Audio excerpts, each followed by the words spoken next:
Hi friends, आप अपने screen पर देख रहे हैं डॉक्टर सुबोध चंद्र सिंह को GSMP clinic and news channel के अंतर्गत। यदि आपको लेप्रोसी यानी आपको कोढ़, कुष्ठ रोग, सुनबहर, हैंसेन डिजीज HD हो गया है, ये एक ही बीमारी का नाम है जिसमें आगे चलकर आपको हाथ पांव का उंगली टेढ़ा हो जाता है और हाथ पांव का उंगली नाखून के साथ पूरा झड़ सकता है।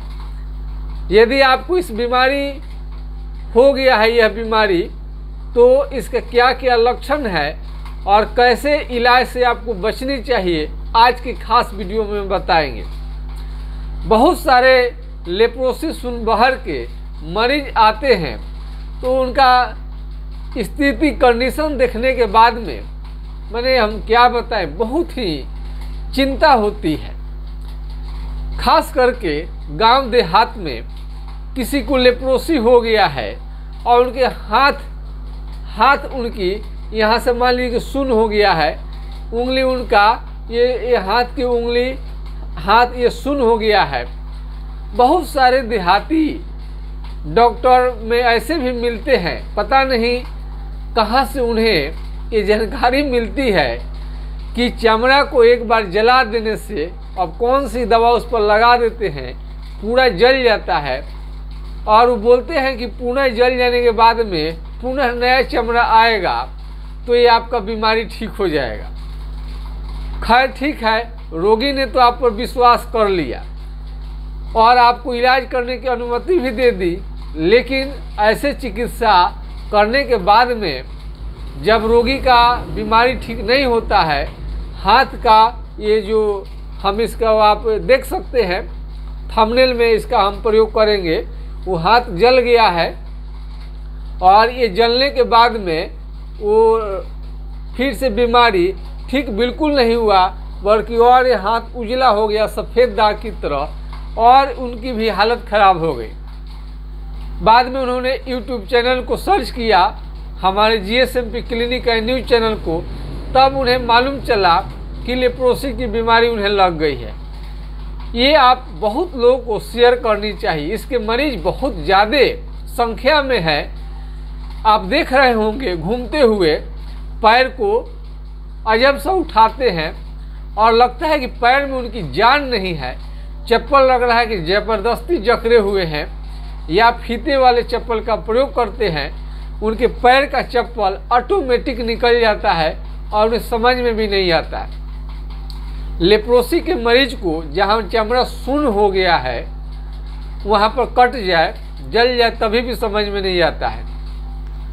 सबसे पहले यदि सुनबहर हो गया है, सुनबहरी की बीमारी है, तो आप हाइड्रोकोटाइल 2 से 4 बूंद 1 चम्मच पानी के साथ अथवा डायरेक्ट जीभ पर 2 से 4 बूंद दिन में 3 बार कई दिनों तक आपको लेनी चाहिए।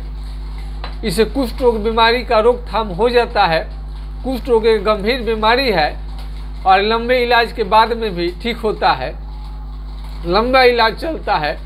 आप MDT का दवा खा लिए हैं और कई एलोपैथिक दवा का प्रयोग कर चुके हैं और आपको ये बीमारी घटने के जब बढ़ता गया, साइड इफेक्ट होते गया। किसी को तो जॉन्डिस हो जाता है, आंखों से कम दिखाई देना, पेशाब में जलन और शरीर का काला पड़ जाना, MDT का दुष्प्रभाव देखा जाता है, साइड इफेक्ट है। यदि आपको दिक्कत है या सूजन आ रहा है, किसी भी तरह का दिक्कत है, तो हमारा व्हाट्सएप नंबर 9801757533 यानी 980 1757 533 पर राय ले सकते हैं। कलम कॉपी में आप नोट कर लें। एक बार फिर हमारा नंबर 9801757533 पर आप संपर्क करके राय ले सकते हैं। तो कभी भूल कर भी जलाने की कोशिश न करें, किसी भी तरह का वहाँ पर मलहम लेप लगाने की कोशिश नहीं करें। वहाँ का त्वचा में जख्म हो जाएगा, जल जाएगा और सफ़ेद दाग की तरह वहाँ पर चिन्ह भी आ जाएगा। यदि आपको किसी भी शरीर में कहीं पर भी सुनबहर की बीमारी हो गई है तो वहाँ पर आराम से घर बैठे कहीं पर भी नहीं जाना है, आप बिल्कुल बिना पैसे खर्च किए आप जान सकते हैं कि आपको कोढ़ रोग लेप्रोसी की बीमारी लग गई है। जहाँ पर स्किन मोटा हो, चमड़ा मोटा हो, कलर बदल रहा हो, तो ये दही के छाली, दूध के छाली की तरह मोटा वहाँ का आपका चमड़ा हो जाएगा। ये जैसे ये कान है, यहाँ नाक है, मुंह है और हाथ पाँव की उंगली पर अटैक करता है ज़्यादा।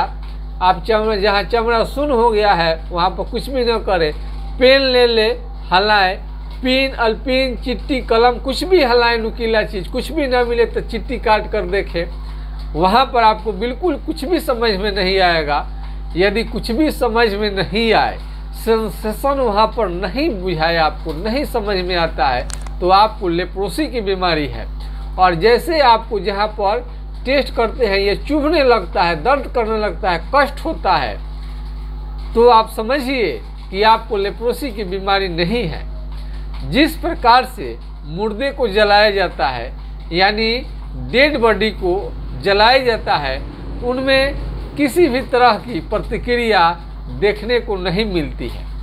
ठीक उसी तरह से डेथ जो हो गया है, स्किन का आपका प्रॉब्लम है, जो ये आपको ये लगेगा कि एकदम स्किन जो है यहाँ का मर चुका है, बिल्कुल सुन्न है, कुछ भी कर लीजिए, जलाइए, काटिए, कलम चुभाइए, कुछ भी कितनों परेशान कीजिए स्किन को, आपको बिल्कुल समझ में नहीं आएगा। और जहाँ जहाँ पर ये आपको फैला हुआ है पूरे बॉडी में, इसको हिलाकर आप देख सकते हैं कहीं पर भी कि आपको लेप्रोसी की बीमारी है कि नहीं। बहुत सारे मरीज का जांच के नाम पर पता नहीं कहाँ कहाँ डॉक्टर भेजते हैं, मरीज बताते हैं कि मांस काटा गया, कहाँ कहाँ भेजा गया, काफ़ी परेशानी हुई, पैसा भी खर्च काफ़ी हुआ, पता लगा रहे थे कि लेप्रोसी की बीमारी कहाँ कहाँ तक फैला हुआ है। तो इसमें आपको इतनी परेशान होने की ज़रूरत नहीं है, आपको देखने से ही मालूम चलता है। हाथ पाँव का उंगली टेढ़ा कर दे, झंझनाहट के साथ आपको दर्द होता है, सुई की तरह चुभता है, धूप में जाने पर आपको प्रॉब्लम होता है, धूप आपको लगने से दिक्कत होता है, काफ़ी वीकनेस, थकान रहता है, झंझनाहट हमेशा रहता है, वहाँ पर जहाँ शून्य है चोट लगेगा, आप तिलमिला जाएंगे दर्द के मारे। तो ये सब लक्षण है। और लेप्रोसी के मरीज कभी भी चमड़ा को जलवाए नहीं, कोई भी कास्टिक चीज़, कोई मलहम वहाँ पर न रखे बिना सलाह के, तो नहीं तो आपका ये चमड़ा का रंग सदा के लिए खराब हो जाएगा, खिंचाव हो जाएगा। तो इसलिए इसमें जानकारी आपका महत्वपूर्ण है। लेप्रोसी का आप जानकारी आप रखेंगे तो ऐसे चिकित्सक से आप बचे रहेंगे, नहीं तो सब तो अपने जाने से अच्छे ही करते हैं, जिनको जितना नॉलेज है उनको मालूम भी नहीं होगा कि इसका परिणाम क्या होगा। तो आप जानकारी रखिए, डॉक्टर तो बहुत हैं, उन्हीं से आप मिलिए, उन्हीं से आप आपको दिखाना चाहिए जिनको अनुभव है। कई लोग पूछते हैं कहीं पर भी इलाज करा सकते हैं, अरे कहीं पर भी कैसे आप इलाज करा सकते हैं। जो चिकित्सक इसका अनुभव रखते हैं, जिन्हें चिकित्सा करने का लंबा अनुभव है, वही इसको बीमारी को ठीक कर सकते हैं। उम्मीद करता हूँ कि लेप्रोसी के मरीज को वीडियो देखने के बाद में समझ में आ गया होगा कि आपको करनी क्या है। होम्योपैथिक दवा से 100% आपका ये जो कुष्ठ रोग, सुनबहर की बीमारी है, हैंसन डिजीज है, बिल्कुल ठीक हो जाता है, जड़ मूल से ख़त्म हो जाता है। अपना खान पान में परिवर्तन करें, इससे अच्छा खाना लें। अच्छे खाना क्या बोलता है, रिच डाइट ले, पिछले वीडियो में आप देख सकते हैं। तो इस तरह से खान पान सुधार करते हुए अच्छे लंबे समय तक चिकित्सा होम्योपैथिक कराने के बाद में आपकी बीमारी जरूर ठीक हो जाएगा। एमडीटी काम नहीं किया है, आपको चिंता करने की जरूरत नहीं है, डरने की जरूरत नहीं है। जय हिंद, जय भारत।